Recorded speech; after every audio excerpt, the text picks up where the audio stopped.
नमस्कार दोस्तों, स्वागत है आपका हमारे कैच एकेडमी में। जैसा कि दोस्त हमने कल कहा था कि भारतीय इतिहास से संबंधित बहुत ही अच्छे एमसीक्यूज हल करा रहे हैं, 110 प्लस का आंकड़ा लेकर चल रहे हैं। तो चलिए दोस्तों, यूपी पीसीए से संबंधित बहुत ही अच्छे एमसीक्यूज हैं और इनको पढ़ते रहिए, देखते रहिए, चैनल को शेयर और सब्सक्राइब करते रहिए। चलिए दोस्तों, आज के सेशन को आगे बढ़ाते हैं और आज का पहला क्वेश्चन है, ऋग्वैदिक काल से संबंधित हैं ये। ठीक है दोस्तों, सदा सत्य बोलो किस उपनिषद से लिया गया है? तैत्रीय उपनिषद, ईश उपनिषद, छंदोग्य उपनिषद, उपरोक्त में से कोई नहीं। बताएं दोस्तों, इसका राइट आंसर क्या होगा? जोरदार से बताएं दोस्तों, गर्दा उड़ा दो गर्दा। चलिए दोस्तों, इसका राइट आंसर बताएं क्या होगा। दोस्तों, इसका राइट आंसर होगा आपका तैत्रीय उपनिषद से जो है तो सदा सत्य बोलो किस उपनिषद से लिया गया, तो वो है तैत्रीय उपनिषद, यानी A number is the right answer. चलिए दोस्तों, अगला क्वेश्चन दोस्तों, अद्वैत चिंतन धारा का सबसे प्राचीन उल्लेख कहाँ मिलता है? ए अथर्ववेद में, बी ब्रह्म सूत्र में, सी छांदोग्य उपनिषद में, सी सामवेद में। बताएं दोस्तों, इसका राइट आंसर क्या होगा? तो दोस्तों, इसका राइट आंसर होगा आपका छंदोग्य उपनिषद में जो है तो अद्वैत चिंतन धारा का जो है तो उल्लेख मिलता है। C number is the right answer. चलिए दोस्तों, अगला क्वेश्चन। दोस्तों, अगला क्वेश्चन है, सांख्य योग न्याय वैशेषिक मीमांसा एवं वेदांत, इन 6 भिन्न भारतीय दर्शनों की स्पष्ट रूप से अभिव्यक्ति हुई है वैदिक युग में, गुप्त युग में, कुषाण युग में, मौर्य युग में। बताएं दोस्तों, किस युग में इनकी अभिव्यक्ति हुई है? बताएं दोस्तों, इसका राइट आंसर क्या होगा? दोस्तों, इसका राइट आंसर होगा वैदिक युग में। ठीक है दोस्तों, इनकी जो है तो अभिव्यक्ति हुई है। ठीक है दोस्तों, ये 6 दर्शन है ना, सांख्य योग न्याय वैशेषिक मीमांसा वेदांत, है ना, एवं वेदांत, इन जो 6 भिन्न भारतीय दर्शनों के स्पष्ट जो व्यक्ति हुई है वो वैदिक युग में हुई है। चलिए दोस्तों, अगला क्वेश्चन। दोस्तों, अगला क्वेश्चन है, पुनर्जन्म के सिद्धांत का प्रथम स्पष्ट उल्लेख निम्नलिखित में से किस किन ग्रंथों में प्राप्त होता है? ए ऋग्वेद में, दूसरा है त्रय ब्राह्मण में, सी बृहदारण्यक उपनिषद में, चौथा श्वेताश्वतर उपनिषद में। ए नंबर है, ए और 2 सही है, बी 2 और 3 सही है, सी केवल 2 केवल 3। बताएं दोस्तों, इसका राइट आंसर क्या होगा?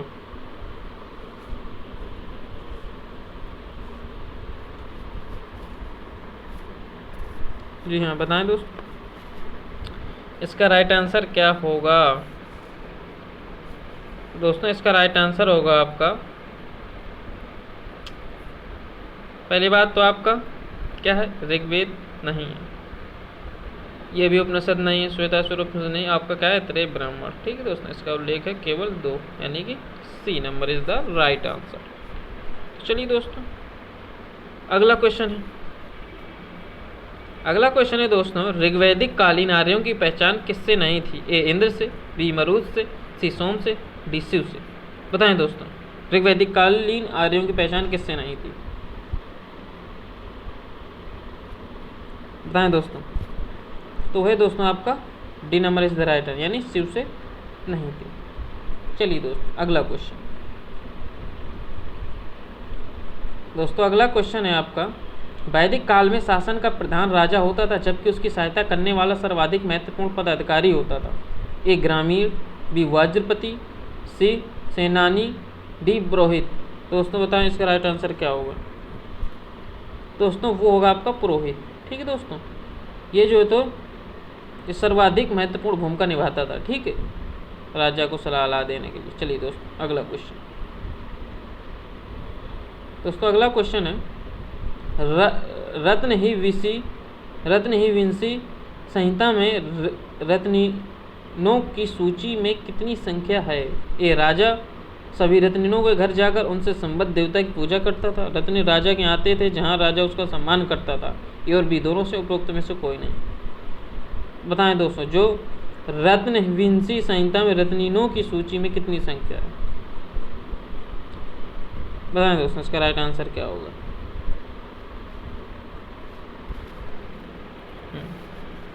जी दोस्तों, बताएं इसका राइट आंसर क्या होगा? बहुत ही अच्छा क्वेश्चन है ना, ऐसे ही क्वेश्चन आते हैं।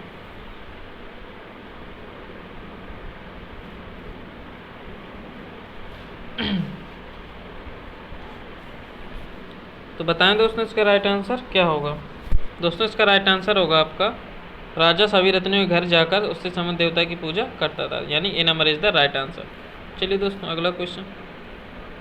अगला क्वेश्चन है पुनर्जन्म का सर्वप्रथम उल्लेख निम्नलिखित में से किस वैदिक ग्रंथ में हुआ। शतपथ ब्राह्मण, ऐतरेय ब्राह्मण, श्वेताश्वतर उपनिषद, बृहदारण्यक उपनिषद। बताएं दोस्तों इसका राइट आंसर क्या होगा।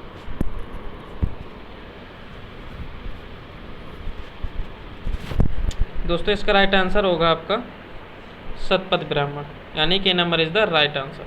चलिए दोस्तों अगला क्वेश्चन।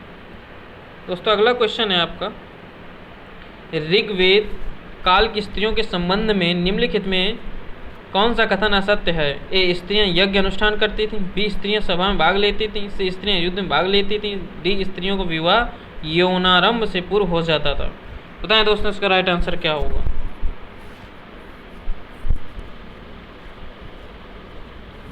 तो दोस्तों इसका राइट आंसर है आपका स्त्रियां युद्ध में भाग लेती थी, ठीक है, यानी कि ये गलत है। बाकी स्त्रियां अनुष्ठान एक भाग लेती थी, स्त्रियां सभा में भाग लेती थी और स्त्रियों का विवाह यौनारंभ से पूर्व हो जाता था। ठीक है दोस्तों। तो चलिए दोस्तों अगला क्वेश्चन। ठीक दोस्तों अगला क्वेश्चन निम्नलिखित में से कौन सा वेद रचना शैली में दूसरे से भिन्न है। ऋग्वेद, सामवेद, यजुर्वेद, अथर्ववेद। बताएं दोस्तों। बताएं दोस्तों इसका राइट आंसर क्या होगा। दोस्तों इसका राइट आंसर होगा आपका अथर्ववेद, यानी D number is the right answer. ठीक है दोस्तों। चलिए दोस्तों अगला क्वेश्चन। अगला क्वेश्चन है दोस्तों भारत के सम प्रतीक के नीचे उत्कीर्ण भारत की राष्ट्रीय आदर्शोक्ति सत्यमेव जयते कहाँ से लिया गया है। कंठोपनिषद से, छांदोग्योपनिषद से, ऐतरेय उपनिषद से, मुंडकोपनिषद है। देखिए आइए 2014 में पूछ लिया है इसको। बताइए कितना इंपॉर्टेंट क्वेश्चन है। बताएं दोस्तों इसका राइट आंसर क्या होगा।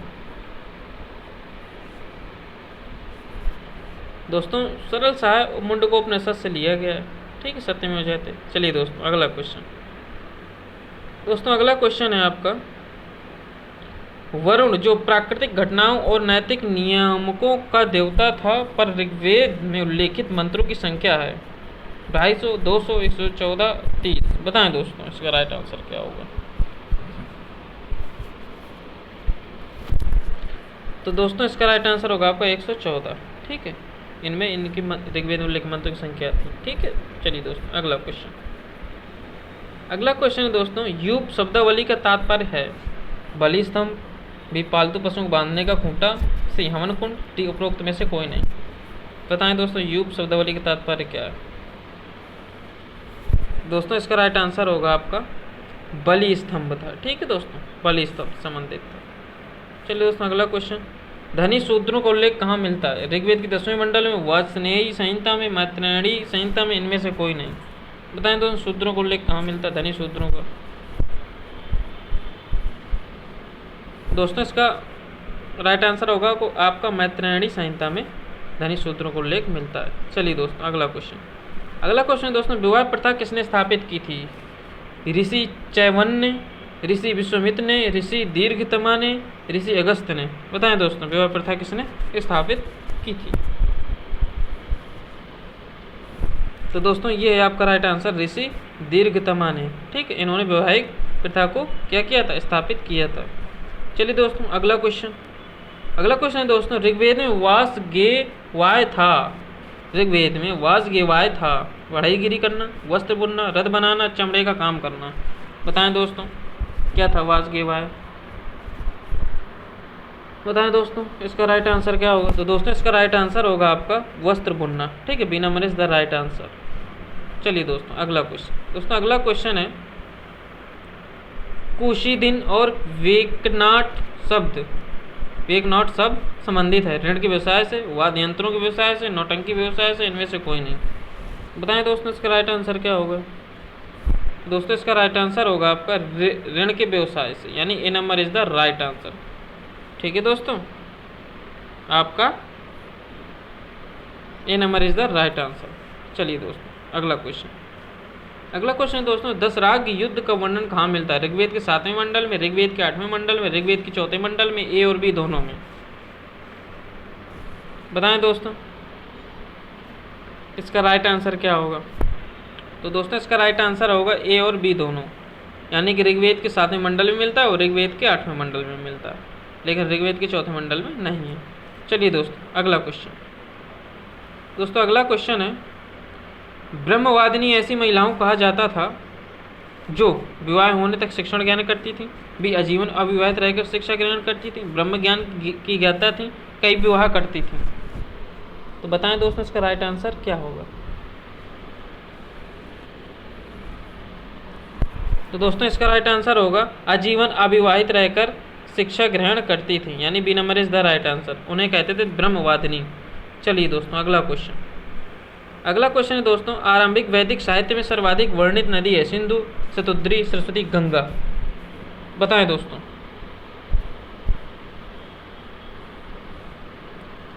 बताएं दोस्तों इसका राइट आंसर क्या होगा? तो वो है दोस्तों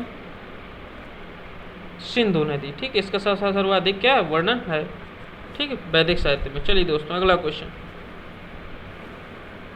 दोस्तों अगला क्वेश्चन है, प्रारंभिक भारत में अग्रहार क्या था? ब्राह्मणों को अनुदत्त गांव या भूमि का नाम, अगर के फूलों का माल, अधिकारियों और सैनिकों को भूमि अनुदान, वैश्य कृषकों द्वारा बसाया हुआ गांव। बताएं दोस्तों इसका राइट आंसर क्या होगा? तो दोस्तों इसका राइट आंसर होगा आपका ब्राह्मणों को अनुदत्त गांव या भूमि का नाम होता था अग्रहार। चलिए दोस्तों अगला क्वेश्चन। दोस्तों अगला क्वेश्चन है,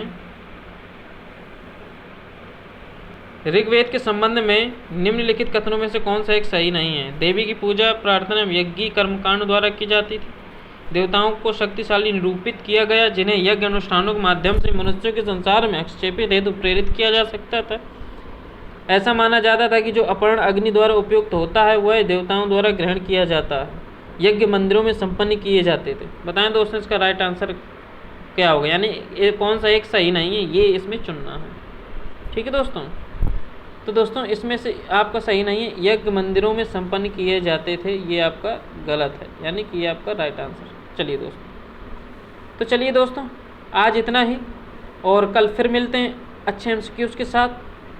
तो तब तक के लिए जो है तो आप हमारे चैनल को जो कैच एकेडमी इसको शेयर करें, सब्सक्राइब करें और आगे बढ़ाएं। तो चलिए आज के समय में इतना ही, कल फिर मिलते हैं, तब तक के लिए नमस्कार।